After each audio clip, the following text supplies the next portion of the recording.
Hello everyone, welcome! Today we're going to do the Druid spell list. So we're going to divide in Cantrips, level 1 spells and level 2 spells, and in no particular order, right? So it won't be in the order that the spell shows. You can just refer to the name of the spell and go for it. So let's do it. Okay guys, now we're going to start demonstrating the Cantrips. So first cantrip we're going to use is Produce Flame. Produce flames. Your flickering flame appears in your hand, sheds bright light so you illuminate the area, and deals 1d8 fire damage if you throw. On the same turn you cast the flame, you can actually throw with the same action. But if you keep the flame on yourself, next turns you can throw using one action. So I will produce a flame here. I want to see you producing a flame, do it. Sol Invictus! Now it's illuminating, I can just walk around with my flames. Lasts 100 turns, so that's a lot. And I get a special action here.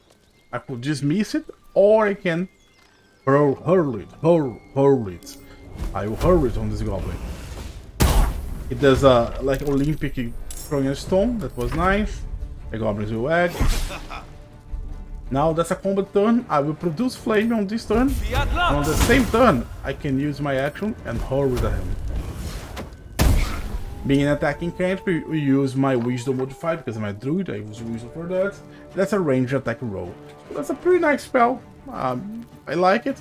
And it's not concentration for the flame. It's different. So pretty good. I recommend getting it because it's the only really ranged cantrip for druids. Next cantrip that we are going to demonstrate is called Shilag. I don't know how to pronounce that. That's not English, I'm guessing. Shilag. That's a word, I don't know which language, but you imbue your staff or club with nature's power. It becomes magical. Use 1d8 plus 3 bludgeoning damage, and use your spellcasting ability for attack roll. So actually, that's because I have a staff equipped, and the staff does 1d8 damage. If I had the club equipped, it will do, the club does, it's a one-handed weapon, would do 1d6 damage. The nice thing about Shield Lag is, usually if you want to hit stuff, if you want to hit people with your staff as a caster, as a druid, you use your strength modifier, alright, and that's just a +1. Just +1 to attack rolls, +1 to damage roll. Not very good. But when you use Shield-Lag, and Shield-Lag is a bonus action that lasts 10 turns, not concentration. Alright, what now? Now, we actually hit with our wisdom. So with the 1d8 plus 3 to attack, and with 1d8 plus 3 to the, 1d8 plus 5 to attack because that's a proficiency, right? And 1d8 plus 3 to the damage. So that's pretty good, and actually it gets to glow. We could have used that with a club and have a shield, but I don't have a club right now. But that would be better. But yeah, that's shit I like. So make sure your caster can hit stuff like it had the main attributes like other people. This is worth the cost. And that also counts for opportunity attacks if they want to move away from it. See? You can clobber people on their heads. Pretty nice. I like it as a cantrip. It's not most useful in the world, but it's nice to have it. And only druids have this stuff. Right, now we're going to demonstrate the guidance cantrip. We don't have to have it casted in you, because you can cast it on dialogues whenever you need. So I'm approaching the brain, you know, the intellect devourer. On this poor elf, I think. And there is the brain pulsating. You've come to save us from this place. From this place you'll free us. The exposed brain quivers in expectation. Please. Before they return! They return. Alright, so, okay, I think you're past the point of saving time. What to do? Remove us from this body. From this case. Free us. Please. Alright, let's try and remove it. Let's try it. You can use whenever you want here, you can try. So let's try investigation. Investigation, I have -1 intelligence because I'm a druid and not very good intelligence, but then I can add my guidance here. Now I have a +1 d4. And pass. 10 -1 +1 d4. Get passed. So yeah, thanks to guidance, we are able to pass it. A swelling of the brain You can see the edema. strains against the shell of the skull. Now we can try and let's try the cerebral extraction. So I have advantage on this roll because I passed the investigation before. And that's also, I have wisdom because that's a wisdom roll, and I have my guidance here, so that would be a pretty safe roll. I almost failed, but thanks to having advance because I passed the first test, I was able to do the medicine. And the medicine is, we just pull the brain out of the skull. The brain lifts from the skull, but you notice an opportunity. You could cripple the strange creature, making it more subservient, should it prove a threat. Now we're going to try mutilate the brain. And we have +3 dexterity, we're a wood elf, very agile, and our guidance here. So look how guidance is stupid good. Guidance is so good, it's like a bonus to several attributes when you're making ability checks. And I passed, not thanks to guidance, but still I passed. I arrived where I am now because of guidance. It is one of the best cantrips in the game, and only Shadowheart has at the moment. So if you're not running Shadowheart, you're running a druid, have guidance. Now I mutilate it. Just I know a lot about brain, so I know if I stick my finger there, it will be docile, I think. In your hands. And that was it, guys. That was the guidance cantrip. Another druid cantrip is called resistance. We have the clerics and other classes. I don't recommend this cantrip. I think it's not very good. It is a concentration cantrip, lasts 10 turns.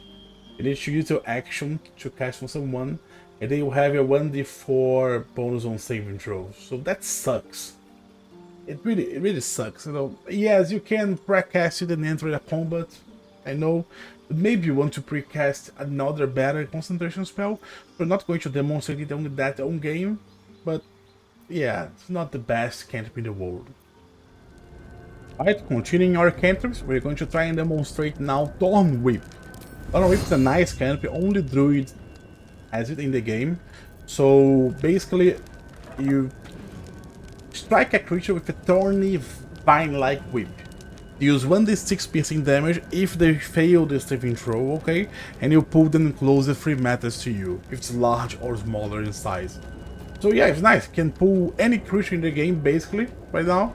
And I mean, if there was like a bad area between us or a hole or the fire was here, you could pull them to this place. So that's very nice.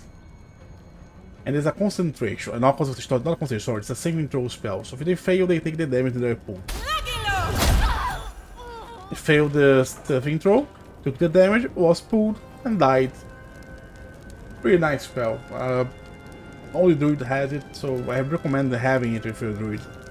I like it. It can be useful, especially if you're like using on level Druid level 3 with Spike Growth, then you can pull people to your Spike Growth. It's a pretty nice and fun gameplay. So now we're going to try and demonstrate the cantrip Poison Spray.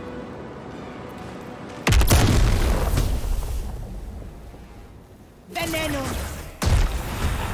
Veneno! Also Portuguese, probably Latin also, I don't know. So what happened there? Basically, it is a 3-meter range cantrip, so almost melee, but not quite. And you make them do a saving throw. If they fail the saving throw, they take 1d12 poison damage. Yeah, if you go by damage only, Poison Spray is the cantrip that does more damage in the game until unless you are a warlock casting Eldritch Blast with the proper invocations. So now another Poison Spray here. Veneno! Veneno! Very nice. I love her casting. So he saved it. He passed the saving throw. But we clobber him with our quarterstaff. Nice.